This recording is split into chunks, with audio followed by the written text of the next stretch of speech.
जय कृष्ण जय जय जय श्यामा, जय कृष्ण जय जय जय श्यामा, जय श्यामा जय श्यामा।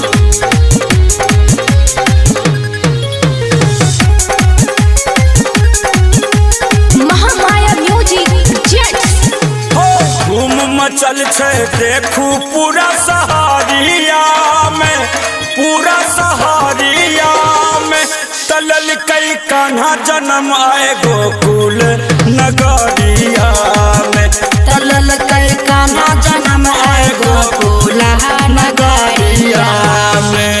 एहो धूम मचल छै देखू पूरा सहारिया में, ओ पूरा सहारिया में तलल कई कान्हा जन्म आए गोकुल नगरिया में, तलल कई कान्हा जन्म आए गोकुल नगरिया में।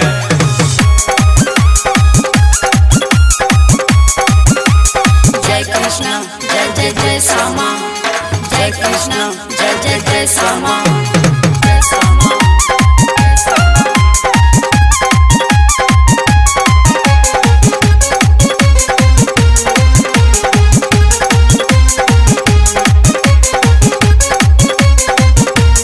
म्यूजिक बाय संजय छलिया। हो बाजै बधैया पूरा गोकुल नगरिया, जगमग करई पूरा मथुरा सहरिया। हो बाजै बधैया पूरा गोकुल नगरिया, जगमग करै पूरा मथुरा सहरिया।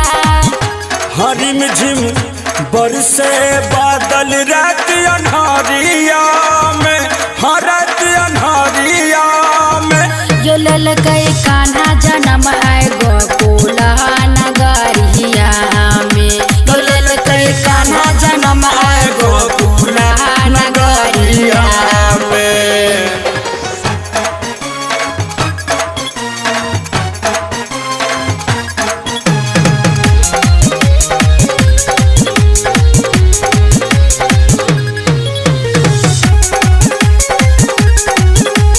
Mahamaya music jets. मैया यशोदा के आंगन चलू चलू भैया, चांदनी सोनू संगे गाबै सब बधैया। हो मैया यशोदा के आंगन चलू चलू भैया, संजय सोनू संगे गाबै सब बधैया। दर्शन करबै मोहन मुररिया के, मोहन मुररिया के। यो ललकै कान्हा जन्म आए गोकुल नगरिया में, यो ललकै कान्हा जन्म आए गोकुल नगरिया में। धूम मचल छै देखू पूरा सहारिया में, ओ पूरा सहारिया में तलल कई कान्हा जन्म आए गोकुल नगरिया में, तलल कई कान्हा जन्म आए गोकुल नगरिया महामाया रिकॉर्डिंग स्टूडियो निर्मली।